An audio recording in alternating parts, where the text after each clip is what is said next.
Friends, America వాళ్ళు వాళ్ళ దేశంలో ట్రావెలర్స్ ఇంకా ఎక్స్ప్లోర్ చేసే బ్యాచ్ ఉంటుంది కదా. సో వాళ్ళ దేశంలో ఉన్న ట్రావెలర్స్ వీళ్ళందరినీ మీరు ఆఫ్ఘనిస్తాన్ కి వెళ్ళి బ్లాగులు వీడియోలు అనుకుంటా అటుబడి తిరగమాకండి, అది మంచిది కాదమ్మా అని చెప్పి చెప్తూ ఉన్నారు వాళ్ళ గవర్నమెంట్. మరి ఎదవ పెంట పనులని చేసి వచ్చారు ఆఫ్ఘనిస్తాన్ లో ఇల్లు, మళ్ళీ వెళ్తే మూతి చెక్కేస్తారేమో అని చెప్పి ఇలా అంటున్నారు. అయితే అప్పుడే దానికి రిప్లైగా ఆఫ్ఘనిస్తాన్ వాళ్ళు కొంతమంది అమెరికా వాళ్ళని పట్టుకొని కెమెరా ముందు పెట్టి వాళ్ళ ముసుగులు తీసి హబీబీ కమ్ టు ఆఫ్ఘనిస్తాన్ అని అంటున్నారు. మీరు చూస్తున్న వీడియో అదే. ఈ ఆఫ్ఘనిస్తాన్ వల్ల కొత్త అడ్వర్టైజ్మెంట్ అంటది. కొంతమంది అమెరికన్ యాక్టర్స్ తోనే యాడ్స్ చేయించారు. చెప్తున్నారు అమెరికా గవర్నమెంట్ వాళ్ళతో, ఎందుకు అంత భయం, అందరం ఇలాగ లతుకు చేతవులే ఉంటారే ఏంది, మీరు అసలు ఏం భయపడాల్సిన పని లేదు, ప్రశాంతంగా వచ్చేయండి మా ఊరికి, మా నేచర్ ని చూడండి, ఎంజాయ్ చేయండి. దాంతో పాటు రకరకాల అమెరికన్స్ తో అలా తిప్పించి ఇక్కడ చూడండి ఈ ఆయుధాలు వీటిని చూడండి, ఇవన్నీ ఏమనుకుంటున్నారు, మేమేమైనా తయారు చేసామా, కుట్టు మిషన్లు తయారు చేసే అన్ని ఫ్యాక్టరీలు మా దగ్గర లేవు, ఇవన్నీ మీవే. మీ అమెరికా వాళ్ళందరూ ఇక్కడ నుంచి వెళ్ళిపోయేటప్పుడు ఈ మూల ఆ మూల ఇలాంటివి చాలా మర్చిపోయి వెళ్ళిపోయారు. ఇప్పుడు మీకు వాటన్నిటి తిప్పి చూపిస్తాం, అసలు ఫన్ అంటే ఏంటి, ఎంజాయ్మెంట్ అంటే ఏంటో చూపిస్తాం, వచ్చేయండి అని చెప్పి అమెరికన్స్ ని ఎంకరేజ్ చేస్తున్నారు. దీనికోసం వాళ్ళు చాలా యాడ్లు చేశారు. అంటే ఆఫ్ఘనిస్తాన్ లో మంచి సీనిక్ ప్లేసులు, కొండలు, జలపాతాలు అన్ని తిప్పి చూపిస్తాం, చిల్లాబండి అంటున్నారు. ఇది రిలీజ్ చేశాక అమెరికా గవర్నమెంట్ అయితే ఇంకా రెచ్చిపోయి ఇదేదో పన్నాగాల్లో ఉన్నాయి, వాళ్ళ పన్నాగాల్లో పడి పప్పన్నం తిందామని ఎవ్వరు అల్లమాకండి ఇలాంటి హెచ్చరికలు పెంచేశారు. వీళ్ళేమో వీడియోల మీద వీడియోలు తీసి వదులుతూనే ఉన్నారు. ఒకసారి వచ్చి చూడండి, మీరు వచ్చాక మిమ్మల్ని ఎత్తుకుని పోతే మాకేమవుతుంది మట్టి, ఇప్పటికే బ్యాడ్ నే ఉంది, ఇంకా బ్యాడ్ చేసుకుంటావా ఏంది, చేసుకుని ఏం సాధిస్తాం, సిగ్గుపడమాకండి వచ్చేయండి అని యాడ్లు వేస్తున్నారు. అయితే అంతకు ముందు ఒకరిద్దరే వచ్చేవాళ్ళు, ఇప్పుడు వేల మంది వస్తున్నారు మొత్తం ఆఫ్ఘనిస్తాన్ తిరిగి చూద్దామని చెప్పి వాళ్ళ దేశం నుంచి. వాళ్ళు చెప్పేది కూడా నిజమే కదా, ఏం చేస్తారు వీళ్ళని పట్టుకొని, ఏంటైతే మీరు కూడా వెళ్తారా, మనం ఈజీగా వెళ్ళొచ్చు, అమెరికా వాళ్ళంటే భయపడి వస్తున్నారు కాబట్టి భయపడమాకడా అని చెప్తున్నారు, మనల్ని ఏమన్నది. ఫ్రెండ్స్, మనం అందరం సెకండ్ ఇన్కమ్ ఉండాలని అనుకుంటాం. ఆగండి, యాడ్ కాదు, భయపడద్దు. యాడ్స్ చేసి చాలా డేస్ అయిపోతుంది కదా, ఓకే పని చేసే వాళ్ళు ఇంకో ఇన్కమ్ ఉంటే బాగుండు అని అనుకుంటారు. సోహం అని చెప్పి ఒక అబ్బాయి ఉన్నాడు. ఆ అబ్బాయి అనుకునే రకం కాదు, చేసి చూపిస్తాడు. ఈ సెకండ్ ఇన్కమ్ కాన్సెప్ట్ ని కొంచెం సీరియస్ గా తీసుకొని ఇతను మామూలుగా సాఫ్ట్వేర్ వర్క్ ఫ్రమ్ హోమ్ చేస్తూ ఉంటాడు. సెకండ్ ఇన్కమ్ కోసం ఇంకేదో చేయడం ఎందుకు, ఇదే సెకండ్ జాబ్ ఇంకోటి చేసుకుంటే బాగుంటది కదా అని ఇంకో స్టార్ట్అప్ కంపెనీ ఎత్తుకొని ఆ కంపెనీలో కూడా జాబ్ కి అప్లై చేశాడు. అంటే ఆల్రెడీ ఒక దాంట్లో చేస్తాడు, దాంతో పాటు ఇంకో దాంట్లో కూడా. అదేంటంటే యూఎస్ కంపెనీ, మనోడేమో ఇక్కడ ఇండియాలో ఉంటాడు, యూఎస్ కంపెనీలోనే ఒక దాంట్లో ఆల్రెడీ చేస్తున్నాడు, మళ్ళీ ఇంకో కంపెనీకి అప్లై చేసి జాబ్ కొట్టేసి అందులో కూడా వర్క్ ఫ్రమ్ హోమ్ చేస్తున్నాడు. ఇది వర్కౌట్ అయ్యేటప్పటికి మనం సెకండ్ ఇన్కమ్ తో ఆగిపోవడం ఎందుకు, third income, fourth income, fifth income కూడా చేసుకుంటూ పోతే ఇంకా బాగుంటది కదా అని లిటరల్లీ మినిమం 10 కంటే ఎక్కువ కంపెనీస్ లో సాఫ్ట్వేర్ జాబ్ చేసుకుంటూ అన్ని ఇన్కమ్ సంపాదిస్తున్నాడు. నిజంగానే ఒకేసారి 10 కంటే ఎక్కువ కంపెనీలో చేశాడు. అంటే అన్ని అమెరికన్ కంపెనీస్, సిలికాన్ వ్యాలీ, అక్కడ స్టార్ట్అప్లు తెగ ఉంటాయి కదా, అక్కడ ఎంక్వైరీలు, పిఎఫ్లు, తొక్కలు అంతా డీప్ అని కాదు, ఎందుకంటే వాళ్ళ వర్క్ ఫస్ట్ అయిపోవాలి, అప్పుడప్పుడే కంపెనీ కొత్తగా పెట్టుంటారు, వాళ్ళకి జస్ట్ పని జరగాల, ఇక్కడ ఏడే ఉండి పని చేసుకుంటూ పోయాడు. అలా కంపెనీలో ప్రతిరోజు ఖచ్చితంగా కంపెనీస్ కి ఒక ఈమెయిల్ అయితే పంపిస్తారంట. అంటే ఒక ఈమెయిల్ తయారు చేసి పెట్టుకున్నాడు, అందులో ఒకటే మ్యాటర్ ఉంటది, ప్రతి స్టార్ట్అప్ కి అదే ఈమెయిల్ పంపిస్తాడు. చూడండి, నాకు బీభత్సమైన ఎక్స్పీరియన్స్ ఉంది. ఇది కాదన్నా నాకు మామూలుగా బయటికి వెళ్ళి ఆడుకోవడం అన్నా, పాటలు పాడడం అన్నా, డాన్స్ వేయడం అన్నా, తాగడం అన్నా, తిరగడం అన్నా, లాస్ట్ కి ఇంట్లో కూర్చొని ఆడుకోవడం అన్నా, టీవీ చూద్దామన్నా, ఈ సినిమాలు, వెకేషన్లు అన్ని చెడ్డ చిరాకండి. పని కాకుండా, పనికి సంబంధించింది కాకుండా ఇంకేం చెయ్యాలన్నా అదో రకంగా ఉంటుందండి అని చెప్పి మెయిల్ లో మెన్షన్ చేస్తాడు. ఇంకా స్టార్ట్అప్ వాళ్ళకి కావాల్సింది అదే కదా, అబ్బా ఇడు జీవితాంతం ఇడు జీవితాన్ని మనకు అంకితం చేసేయడానికి వచ్చేసాడు, ఇంతకు మించి ఇంకేం కావాలి, ఇంటర్వ్యూ చేస్తాడు, మనోడు స్కిల్స్ ఉన్నాయి ఓకే అంటాడు, ఇంకా కూర్చొని పని చేస్తాడు. ఇలా ఎవ్వడికి ఒకరికొకరు తెలియకుండా ఇప్పటికి ఎన్ని కంపెనీలో చేశాడు ఆడికి కూడా తెలియదు, అన్ని చేశాడు. కొన్నేళ్ళు అలా చేస్తూ పోయాడు. ఒకసారి ఏమైంది, ఒక కంపెనీ కూడా కనిపెట్టేశాడు. ఒక అతను ఎలా కనిపెట్టాడు, మరి కనిపెట్టేశాక ఉద్యోగం నుంచి ఓడబీకేసి వెంటనే ట్విట్టర్ లో పోస్ట్ చేశాడు. ఇలా ఇతను ఒక అబ్బాయి ఉన్నాడు, అతను నేము ఐడి పెట్టి ఈ మహానుభావుడు ఇన్ని కంపెనీస్ లో పని చేస్తాడు వీడికి కూడా తెలియదు అండ్ డీటెయిల్స్ అన్ని పెట్టాడు. అంతే, దీని తర్వాత ఇదేదో నిప్పంటుకున్న అడవిలాగా ఎంతో మంది కంపెనీ ఓనర్స్, స్టార్ట్అప్ ఓనర్స్ ఎంతో మంది సేమ్ ఇలాగే నాకు కూడా ఇలాగే చేశాడు, మా కంపెనీలో సేమ్ ఎక్స్పీరియన్స్, వాడే వీడే వాడు అని చెప్పి ఎంతో మంది కొన్ని రోజులు పనిచేశాడు. మాకు అర్థమైంది, పీకేసాము. ఇలా కుప్పలు పెట్టడం వల్ల ఇంకా కార్పొరేట్, సిలికాన్ వ్యాలీ అటు సైడ్ ఉండేవాళ్ళు, వాళ్ళ మధ్యలో మనోడు ఫేమస్ పర్సనాలిటీ అయిపోయాడు, పెద్ద మీమ్ అయిపోయాడు అక్కడ. ఇప్పుడు ఈ వ్యాపారం బాగుందని ఎంతో మంది ట్రైనింగ్ కూడా ఇస్తున్నారు తెలుసా ఇలా చేయడానికి. ఒక కంపెనీలో పనిచేస్తే మీకేం వచ్చేది తొక్క, మీరు రకరకాల కంపెనీలో పని చేయండి, మేము కూడా హెల్ప్ చేస్తాం. ఇలా ఎన్నో పేజెస్ క్రియేట్ అయ్యాయి, స్పెషల్ కంపెనీలు పెట్టేశారు, మనోడిని ఇన్స్పిరేషన్ గా తీసుకుని ఎంతో మంది వచ్చేసారు. దీనివల్ల పాపం సైడ్ ఎఫెక్ట్లు బాగా ఎక్కువ పెరుగుతున్నాయిలేండి. అంటే ఇప్పుడు జెన్యూన్ గా ఒక కంపెనీలో ఉండి, అంటే వేరే దేశంలో ఉండి ఇక్కడ చేసుకునే వాళ్ళు చాలా మంది ఉన్నారు కదా, వాళ్ళందరూ నిజంగానే వాళ్ళు మన కోసమే చేస్తున్నారా, లేకపోతే వీటిలాగా చాలా కంపెనీలు చేస్తున్నారా అని డౌట్లు, ఎంక్వైరీలు, గోల స్టార్ట్ అవుతుంది. నా డౌట్ ఏంటంటే, ఇప్పుడు సాఫ్ట్వేర్ లో నేను చాలా మంది చూసిందే కదా, ఒక్క కంపెనీలో పని చేయడానికి ఇప్పుడు నానా సంఖ్యలు నాకుతా ఉన్నారు. అసలు ఇన్ని కంపెనీలు ఎలా చేయగలుగుతున్నాడు, తెలివితేటలు ఉండాలి.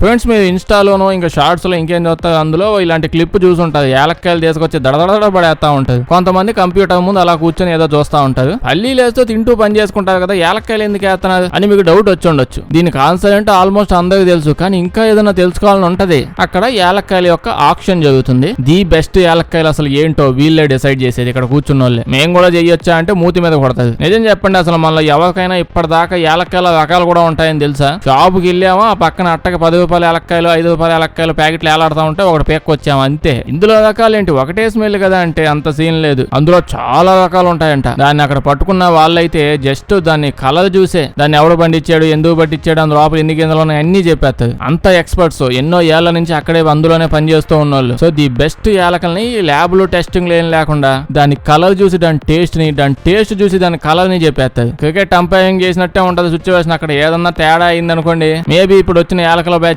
వరల్డ్ బెస్ట్ యాలకలైనా సరిగ్గా వాసన చూడకుండా అటు ఇటు ఏమని చేసి చెత్తలాగా ఉందని పడేస్తే కొన్ని లక్షలతో అద్భుతంగా పండించిన పంట వెనక్కి వెళ్ళిపోద్ది. అందుకోసమే దీనికి చాలా రూల్స్ కూడా ఉంటాయి. అక్కడికి వెళ్ళేటప్పుడు అదే స్మెల్లింగ్ ప్రాసెస్ కి వెళ్లే ముందు మటన్ బిర్యానీ చికెన్ బిర్యానీ కలిపి తినేసి వస్తాను. అత్తర్లో బాడీ స్ప్రేలు డ్రెస్ అంతా కొట్టిపోతా, వేడిగా ఉంది కదా ఒక కూల్ డ్రింక్ డబ్బా మింగేసి వస్తా. అస్సలు ఇలాంటివి చేసే ఛాన్సే లేదు. గోరువెచ్చని నీళ్ళు దాకా ఒక ఇడ్లీ మింగేసి వచ్చేయాలి అంతే. అంటే వాళ్ళ చేతిలో ఉన్న యాలకల్ స్మెల్ తప్ప ఏం తెలియకూడదు. పొట్టలో అంత బిర్యానీ ఉంటే ఉబ్బరంగా ఉంటది, ఆ ఘాటే వస్తూ ఉంటది. అందుకే స్ట్రిక్ట్ రూల్స్ ఉంటాయి. అర్థమైందిగా? అదే అక్కడ అయ్యేది.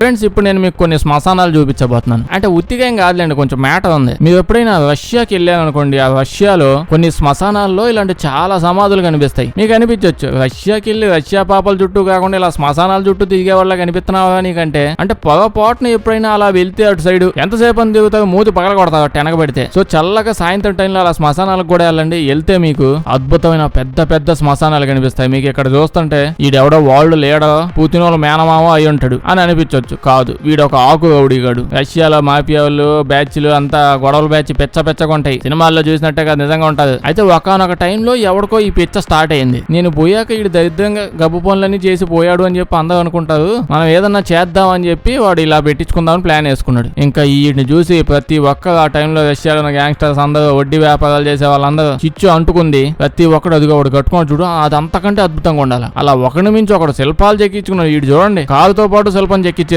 అది మెర్సిడీస్ అంట. వీడి కథలో ఏముందా అని చూస్తే వీడి జీవితంలో ఎప్పుడు వీడు మెర్సిడీస్ బండే ఎక్కలేదంట. కొనాలన్నాడు వల్ల కాలేదు, లేదంట. ఎవడేం చేస్తాడు, నేను జీవితంలో ఎప్పుడు కొనుక్కోలేకపోయినా కనీసం నా శ్మశానం పక్కనైనా ఓ బండరా ఇస్తాను చెక్కి పెట్టండి అని చెప్పి వాళ్ళకి చెప్పాడు. వాళ్ళు ఏ విధంగా చెక్కి పెట్టేది. ప్రపంచ యుద్ధం ఆపేసిన వాళ్ళగా స్టిల్ చూడండి ఎట్టేస్తున్నాడు. పర్ఫెక్ట్ చెక్కినట్టాడు ఎవడో పొట్ట కూడా. ఇలా రకరకాల సమాధాల మీద అందంగా చెక్కిన వాళ్ళ ఫోటోలు అంటే బండరాల మీద చెక్కించి పెట్టుకున్నారు. ఆ శ్మశానం పోయారంటే ఆల్మోస్ట్ 90% అంతా యంగ్ జనాలే ఉంటారు. ఏం చేస్తారు, మాఫియా అంటే సాఫ్ట్వేర్ ఎక్కువ సంవత్సరాలు బతికి దాని తర్వాత లేనిపోనివన్నీ జబ్బులు వచ్చాయని తెలియడానికి వీళ్ళందరూ మధ్యలోనే పోతారు. ఎదలో పత్యాపదాలు అని ఉంటాయి. అయితే ఈ కాన్సెప్ట్ బాగుంది కదా, మీరేమంటారు? అయితే ఇందాక మనోడు ఒక్కడే 20-30 జాబులు చేశాడు ఒకేసారి అని చెప్పాను కదా. ఇప్పుడు దీనికి ఆపోజిట్ గా ఏమని చూద్దాం. ఎంతైనా మనుషులమే కదా, అసలు ఇది ఎందుకు చేస్తాం అర్థం కాదు. అందులో ఈ చైనా గడి అసలు ఎవరికి అంతు చెక్కడ, దేవుడు కూడా అంతు చెక్కడ అనుకుంటా. ఇల్లు చైనాలో కొన్ని కంపెనీస్ ఉంటాయి. దాని పని ఏంటంటే మీకు జాబు ఇవ్వడు, అలాగని ఇవ్వకుండా ఉంటాడని కాదు, ఇచ్చి ఇవ్వనట్టు మీకు జాబ్ ఉంది అని చూపిస్తారు. ఇది సర్వీస్, పెద్ద ఆఫీస్ ఉంటది, కాకపోతే ఫేక్. క్యాబిన్స్ డెస్క్లు అన్ని ఉంటాయి ఫేకే. ఇల్లు మీకు జాబ్ ఉన్నట్టు ఫేక్ సర్వీస్ ఇస్తారు. దీనికోసం మనమే వాళ్ళకి డబ్బులు ఇవ్వాలి. కరెక్ట్ గానే ఉన్నారు. అంతకుముందు జపాన్ లోనే China fake boyfriends fake girlfriends ఉంటారని విన్నాం కదా. ఇక్కడ ఫేక్ జాబులు ఉంటాయి. ఎక్కువ డబ్బులు కూడా అవ్వ, 300-400 ఇస్తే చాలు. ఇదిగో ఉద్యోగం ఉందని చెప్పి చూపించుకోవచ్చు అంట. ఏం దోలు వచ్చిందో, ఉద్యోగమే చేసుకొని సావచ్చు కదా అంటే ఉద్యోగం లేకపోవడం అనేది మన దగ్గర ప్రాబ్లం అనుకుంటున్నా.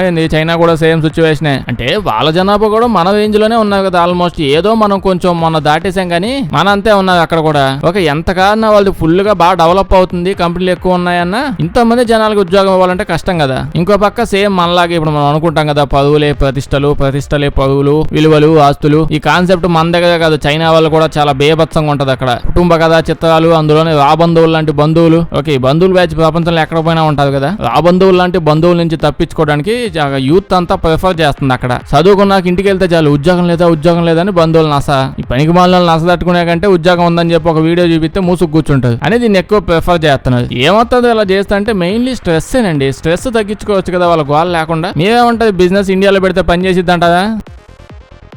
ఫ్రెండ్స్ సరియల్ అని చెప్పి ఒక కంపెనీ ఉంది. అది సీరియల్స్ అమ్ముతా ఉంటది. అంటే పొద్దున్నే ఓట్స్ తింటాం కదా, ఆ టైప్ లోనే ఉంటది. బయట దేశాలు ఎక్కువ అమెరికాలో బేబత్సంగా తింటుంటారు, పాలలు వేసుకుని మింగేస్తారు పొద్దున్నే. వీటిని అమ్ముదామని ఒక కంపెనీ వాడు ప్రొడక్ట్ తెచ్చాడు. కాకపోతే వాడి దగ్గర డబ్బులు ఎక్కువ లేవు. ఈ ప్రొడక్ట్ అయితే ఓ షెడ్ పెట్టుకున్నాడు, పిండి ఎత్తుకొచ్చి మొత్తం తయారు చేసుకుంటూ ఉన్నాడు. కానీ అమ్మాలి కదా, అమ్మాలంటే అడ్వర్టైజ్మెంట్లు చేయాలి. మనోడి దగ్గర రోడ్డు మీద బ్యానర్ వేసే అని డబ్బులు ఉన్నాయి, కానీ బ్యానర్ మీద ఏదైనా హీరో ఫోటో వేయించే అని డబ్బులు లేవు. లేదా ఏదైనా సెలబ్రిటీతో యాడ్ చేసే అంత డబ్బులు ఎలాగూ లేవు. సో సెలబ్రిటీ లేదు కదా అని చెప్పి మా ఇంటి వెనకాల ఉన్న సుబ్బారావు అంకుల్ డైలీ ఇదే తింటాడు. అతని బలానికి సీక్రెట్ ఇదే అని చెప్తే ఎవడని చూస్తాడు, ఎవడో పట్టించుకోడు, నాకెందుకు అని. అదే మహేందర్ సింగ్ ధోని డైలీ ఇవే తింటారు. విరాట్ కోహ్లీ ఆడడానికి వచ్చే ముందు ఒక గుప్పిడి నోట్లు వేసుకుని వస్తాడు. ఇలాంటివి చెప్తే జనాలు ఎగబడి వస్తారు. అసలు ఏంటో ముందు తెలుసుకుందాం అని చెప్పి. అయితే మన దగ్గర డబ్బులు లేవు కదా, అందుకే ప్లాన్ వేసుకున్నాడు. ఏంటి, ఫోటో వేయడు కానీ బ్యానర్ మీద డైరెక్ట్ రాసేస్తాడు, విరాట్ కోహ్లీ గారు డైరెక్ట్ ఇవే తినేస్తాడు, రాజమౌళి సీక్రెట్ ఇదే. అలా ఫోటో వేయకుండా నేమ్ వేసేసుకోవడం స్టార్ట్ చేశాడు. అయితే ఇప్పుడు నేమ్ కూడా వాడకూడదు కదా, వాళ్ళు నేమ్ వాడితే ఒప్పుకుంటారా అంటే అక్కడే స్ట్రాటజీ. ఇప్పుడు సేమ్ అదే సెలబ్రిటీ నేమ్ ఉన్న పర్సన్స్ ఉంటారు కదా బయట, ఒరిజినల్ గా అలాంటి నేమ్ ఉన్నోళ్ళు, రొనాల్డో, డ్వైన్ జాన్సన్, అదే మన గుండు హీరో, ఇలాంటి వాళ్ళు సేమ్ అదే నేమ్ ఉన్న వాళ్ళని తీసుకొని వచ్చి వాళ్ళ చేత ఒక ఇంటర్వ్యూలా చేయించేసి, అంటే వాళ్ళ ఫుడ్ తింటున్నట్టు రికార్డ్ చేసి వాళ్ళ వెబ్సైట్ లో పెట్టి వాళ్ళు ఏం చెప్పారో సేమ్ అదే. రొనాల్డో ఈ మాట చెప్పాడు, ఈ ప్రొడక్ట్ తింటే ఇంత అద్భుతంగా ఉంటదని చెప్పి మొన్నే చెప్పాడు, మా వెబ్సైట్ లో వీడియో కూడా ఉంది, పోయి చూసుకోండి అని పెద్ద పెద్ద బిల్ బోర్డుల మీద ఆ నేమ్ తో పాటు వేసేసారు. బ్యానర్లు వేయడానికి డబ్బులు ఉన్నాయని చెప్పాను కదా, బ్యానర్లు ఇంకా ఎక్కడ చూసినావే. దాంతో పాటు ఏదో ఒక మూల కనిపించినట్టు కూడా ఉంటదిలేండి. మీరు అనుకున్న అతను కాదు ఇతను మావోడు, మా ఇంటి వెనకాలే ఉంటాడు అని కింద డిస్క్లోజర్ కూడా కింద వేసి ఉంటారు అని చిన్నగా. ఆ ప్లాన్ అద్భుతంగా పనిచేసింది. అంటే లీగల్ గా వాళ్ళు ఏం తప్పు చేయలేదు, కోర్టుకి వెళ్ళినా ఏం చేయలేదు కదా. ఇంకో పక్క ఈ స్ట్రాటజీ వల్ల వాళ్ళ పిచ్చ ఫేమస్ కూడా అయిపోయారు. ఏందో ఈ తెలివైన, అసలు డైలీ ఎంత తెలివి వచ్చేస్తుంది నేను జనాలకి. ఫ్రెండ్స్, మీకు స్వాట్ టీమ్స్ తెలుసా? తెలిసే ఉంటదిలేండి, సినిమాలు తెగ చూస్తాం కదా. ఇప్పుడు ఇది అమెరికాలో ఒక పోలీస్ బ్యాచ్ లేండి. అర్ధాంతంగా చెప్పా పెట్టకుండా, వారెంట్ లైన్ లేకుండా ఇనపగడ్డ ఒకటి తీసుకొని తన గుద్దేసి తలుపు పగల కొట్టుకుంటూ లోపలికి వచ్చేస్తారు. ఉత్తిగా కాదు, గవర్నమెంట్ దగ్గర పర్మిషన్ తీసుకుని ముందు వస్తారు. అయితే ఇండియాలో అంత ఈజీగా మనం ఏం చూడలేండి. అమెరికాలో అంటే యాదవులు ఎక్కువ, ఏడ పెడితే అక్కడ సైకో చర్చలు తిరుగుతా ఉంటారు. అసలు ఎవడు మామూలు ఎవడు సైకో కూడా ఎవడికి అర్థం కాదు. ఫ్రీడమ్ ఎక్కువ కదా, దాన్ని బాగా యూజ్ చేసుకుంటారు. సో ఇలాంటి టీం వాళ్ళు గబ్బు పనులు చాలా చేశారు. మచ్చుకోటి చెప్పాలంటే వీళ్ళు సడన్ గా పొద్దున ఒక కొంప లోపలికి ఒకసారి వెళ్ళిపోయారు. ఎందుకంటే వాళ్ళు ఇల్లీగల్ గా చాలా బాంబులని ఇంట్లో పెట్టుకున్నారు. అంటే పెద్దవి కాదులేండి, పిల్లి పిత్తి బాంబులు, వంకాయ బాంబులు, టమాటా బాంబులు, సాదా జువ్వలు, చాలా ఎక్కువ ఇవన్నీ తీసుకొచ్చి నైట్ ఇంట్లోనే పెట్టుకొని ఎక్కడ పడితే అక్కడ అమ్ముకుంటా ఉన్నది. రెడ్ హ్యాండెడ్ గా పొద్దునే వచ్చి వాటన్నిటిని పట్టేసుకున్నది. అయితే ఏంటి, వాటిని తీసుకొని వెళ్ళిపోయి తర్వాత ఏం చెయ్యాలి, మీ అందరికి ఒక లెసన్ లా ఇవాళ మీ కళ్ళ ముందే చేసి చూపిస్తాను. మీ ఆశల్ని అడియాసలు చేసేస్తాని, వీటిని మీ ముందే నాశనం చేస్తామని. ఇప్పుడు మామూలుగా తీసుకెళ్ళిన వాటిని నాశనం చేస్తారు కదా, ఒక్కసారి ఇక్కడే పేల్ చేసి చూపిద్దాం అనుకున్నది. ఇది 2021లో అయింది. తాజా జువ్వలు డిస్మాండిల్ చేయడానికి ఒక ట్రక్ వేసుకొచ్చారు, అందులో పడేశారు. బేసిక్ గా అలా చాలా సార్లు చేస్తుంటారు. దానికి ఒక లిమిట్ ఉంటది, 6 kg ఆఫ్ వంకాయ బాంబులు ఒకేసారి పేల్చొచ్చు, ప్రాబ్లం ఏమి ఉండదు. వాళ్ళు ఇప్పుడు వాటన్నిటిని తీసుకొని చేతితో చూసి ఓకే 1 kg ఉంది పడేయండి, ఇంకో కేజీ 2 kgలు మొత్తం 5 kgలు, ఓకే ప్రాబ్లం ఏం లేదు పేల్చేద్దాం అని చెప్పి రెడీ అయిపోయారు. పక్కన అవి దొంగతనంగా అమ్ముతున్నాడు కదా వాడైతే 5 kgలు ఏంటా, సరిగ్గా చూస్తా ఉంటుంది, ఇంకా వెయిట్ ఎక్కువ ఉంటుందా అని చెప్పి అన్నా. అసలు వాళ్ళు వినలా. మాకే చెప్తున్నావా, నీకు లెసన్ గా ఉండిద్దని నీ ముందే చేస్తాం, లేకపోతే ఎక్కడో ఖాళీ ప్లేస్ తో చేయిస్తాం, నీ కాళ్ళతో చూడదా అది అందులో పెట్టి కొంచెం దూరంగా వెళ్ళి దమ్మని పేల్చేది. అంతే, చుట్టుపక్కల 1 కాదు 2 కాదు 20 ఇల్లులు దమ్మని పేలిపోయండి, కూలిపోయాయి. నిజంగానే చుట్టుపక్కల దాదాపు 20 ఇల్లులు, అందులో ఉన్న బళ్ళు అన్ని నుజ్జు అయిపోయాయి. అంటే లిమిట్ 5 kgలు అయితే వాళ్ళు 23 kgలు వేసేది. అన్ని కేజీలు ఇన్ని కేజీలు తేడా తెలియదు అసలు. చేతితో చూసి ఓకే అంతే 4 ఉంటుంది ఎక్కువ ఉండదు వేసేయండి అని చెప్పి లేపేసేది. ఏ జిమ్సన్ తో వెయిట్ చూపించాడు వాడు, ఏం లేదన్నాడు. పాపం ఒక 20 మందిని హాస్పిటల్లో జాయిన్ చేసేసారు. అయ్యాక పోలీసులు అయ్యా నువ్వు కరెక్ట్ గా అని చెప్పి కొంచెం ఎక్కువ వెయిట్ ఉంది, ఓకే మేము వెళ్ళిపోతున్నాం నిలిపేది. దాని తర్వాత ఇల్లు అందరూ పోయి కోర్టులోకి వేసేస్తే వాళ్ళకి మొత్తం మీద ఒక 150 కోట్ల రూపాయల డబ్బులు దాకా ఇచ్చారు. ఇల్లులన్నీ కట్టాలి కదా, అంటే ఇండియన్ రూపాయల్లో 150 కోట్ల దాకా ఇచ్చారు. అయితే ఇప్పుడు ఇంకో ఇన్సిడెంట్ చెప్పాలంటే,